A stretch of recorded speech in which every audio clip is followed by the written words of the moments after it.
Summer में हमें diet मतलब ऐसे कुछ स्पेसिफिक डाइट नहीं फॉलो करना है हमें, मतलब हम लोग हमारे लाइफस्टाइल में थोड़े चेंजेस लाने की वजह से, माइन्यूट चेंजेस लाने की वजह से हम लोग समर बहुत अच्छे से एंजॉय कर सकते हैं. There are some like some few things that I have listed here. पानी सबसे बेटर और सबसे बेस्ट ऑप्शन जो है पानी. हमें पानी बहुत ही अच्छा कूलिंग इफेक्ट देता है और it is very good for the summer. हमें बहुत ज़्यादा पानी पीना है, रेगुलर इंटरवल्स में पीना है. हमें जब प्यास लगती है तो हम लोग ऑलरेडी 15% डिहाइड्रेट हो चुके हैं. उसके बाद हमें प्यास लगती है, हमारी बॉडी लेट सिग्नल देती है हमको, लेकिन हमें पानी कब पीना, उसके पहले ही पीना है और रेगुलर इंटरवल में पीना है. हम लोग जूस, इलेक्ट्रोलाइट कंटेनिंग ड्रिंक भी ले सकते हैं अगर पानी, मतलब there are other ways to include water also, like juice, electrolyte containing drinks and the cooling drinks. जैसे कि मैंने पहले भी बोला था कि हम लोग बटर मिल्क ले सकते हैं, कोकोनट वाटर है, लेमन वाटर है. लेमन वाटर सबसे बेस्ट है समर सीजन में, वो हमें एटलीस्ट दिन में एक बार तो लेना ही चाहिए. देन शुगर केन जूस हो गया, ये सारे जो है वो कूलिंग ड्रिंक्स है. सौंफ का पानी, आम पन्ना, ये सब कूलिंग ड्रिंक्स है, ये हमें हमारे डाइट में इंक्लूड करने चाहिए. फिर नेक्स्ट है eat small meals and more often. ये तो सेल्फ एक्सप्लेनेटरी ही है, मतलब हमें थोड़ा थोड़ा खाना है, एवरी ऑफ्टन खाना है और हाई प्रोटीन की चीज़ें भी अवॉइड करनी है. जब हम लोग हाई प्रोटीन इंटेक लेते हैं तब हमारा मेटाबॉलिक हीट इंक्रीज होता है, उसके वजह से हीट एलिमेंट बढ़ जाता है और ड्राइनेस भी बढ़ जाता है. तो हमें ये सब चीज़ें अवॉइड करनी है. हमें फिर next is water rich foods. Water rich foods मैंने पहले भी बोला था कि वाटर रिच फूड्स कौन कौन से हैं जिसमें वाटर कंटेंट ज़्यादा होता है, वो फूड्स वाटर रिच फूड्स होते हैं. जैसे कि क्यूकम्बर हो गया, वाटरमेलन है, मस्क मेलन है, आइस एप्पल है, टालगोला है. ये जो चीज़ें हैं ये समर में ही ज़्यादा सीजनल फ्रूट्स है और ये समर में ही मिलती है ज़्यादा, तो ये इजीली एसेसिबल भी है और वोकल फॉर लोकल भी है. Then next is vitamin rich foods, that is vitamin A और विटामिन सी. विटामिन ए, जब हम लोग विटामिन ए क्यों लेना है, क्योंकि उसमें बहुत ज़्यादा कूलिंग प्रॉपर्टी होती है.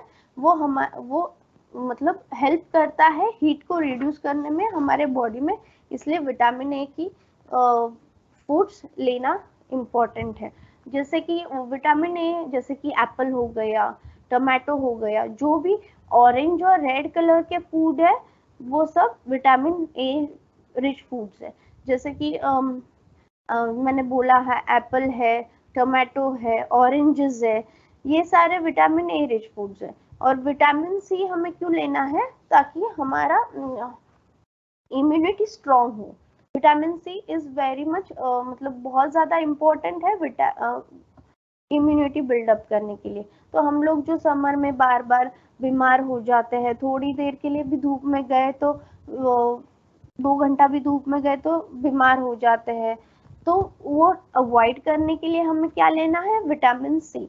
विटामिन सी बहुत ज़्यादा सिट्रस फूड्स में मिलते हैं, जैसे कि लेमन हो गया, फिर कैप्सिकम है, ऑरेंजेस है, ये सब विटामिन सी रिच फूड्स है. ग्रीन लीफी वेजिटेबल्स है, ये सारे विटामिन सी रिच फूड्स है.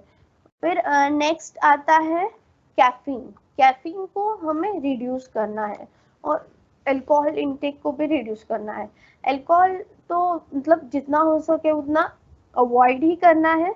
और कैफीन मतलब समर में, विंटर में हमें क्या होता है, गर्म चीज़ें खाने का मन होता है, गर्म पीने का मन होता है, लेकिन समर में हमें ठंडी चीज़ें खाने हैं, कोल्ड फूड्स खाने हैं. जैसे कि मैंने पहले ही बोला है वाटर रिच फूड्स और कूलिंग ड्रिंक्स, इसलिए आपको कॉफ़ी, टी, ये सब रिड्यूस करना है इनटेक इनका. फिर सॉफ्ट ड्रिंक्स में भी बहुत ज़्यादा अमाउंट में कैफीन डालते हैं, इसलिए वो भी अवॉइड करना है.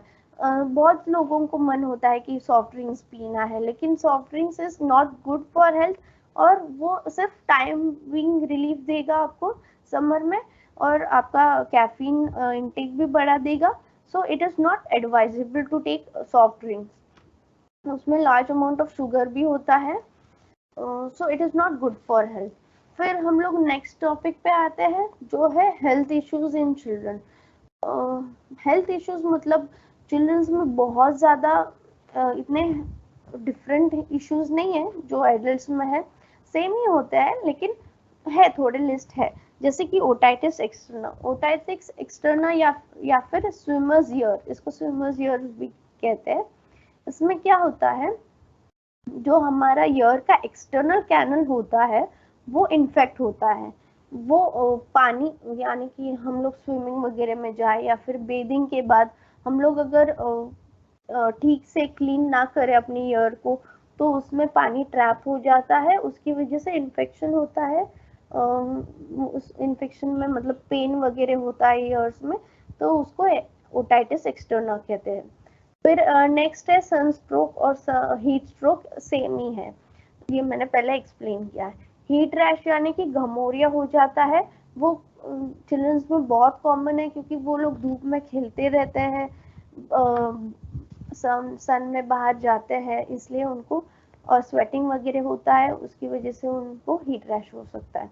फिर allergic rhinitis is like common cold, जो मतलब ज़्यादा समर में हम लोग डायरेक्ट स्विच करते हैं from high temperature to low temperature, यानी कि डायरेक्ट हम लोग एसी में आ जाते हैं, तो हमें ऐसे नहीं करना है। उसकी वजह से एलर्जिक राइनाइटिस हो सकता है, या फिर कॉमन कोल्ड हो सकता है, या फिर हम लोग धूप में आने के बाद तुरंत पानी पी लेते हैं एक साथ, ठंडा पानी फ्रीजर में से उठा के पी लेते हैं, उसकी वजह से भी कॉमन कोल्ड कफ जैसे प्रॉब्लम्स हो सकते हैं। फिर चिकन पॉक्स है, ये बहुत ज़्यादा कॉमन है समर सीजन में। और water borne diseases, water borne diseases is due to contaminated water. हम लोग कहीं पे भी, मतलब समर में कहीं पे भी हम लोग कुछ भी पी लेते हैं, तो हम लोग देखते नहीं है कि वो हाइजीनिक है अनहाइजीनिक है। तो अगर वाटर कंटेमिनेटेड होगा तो आपको वाटर बोर्न डिजीजेस हो सकते हैं, जो same fungal infection, sorry, food poisoning जैसा ही है, यानी कि डायरिया, लूज मोशंस, वॉमिटिंग, ये सारे आपको हो सकते हैं वाटर बोर्न डिजीजेस में।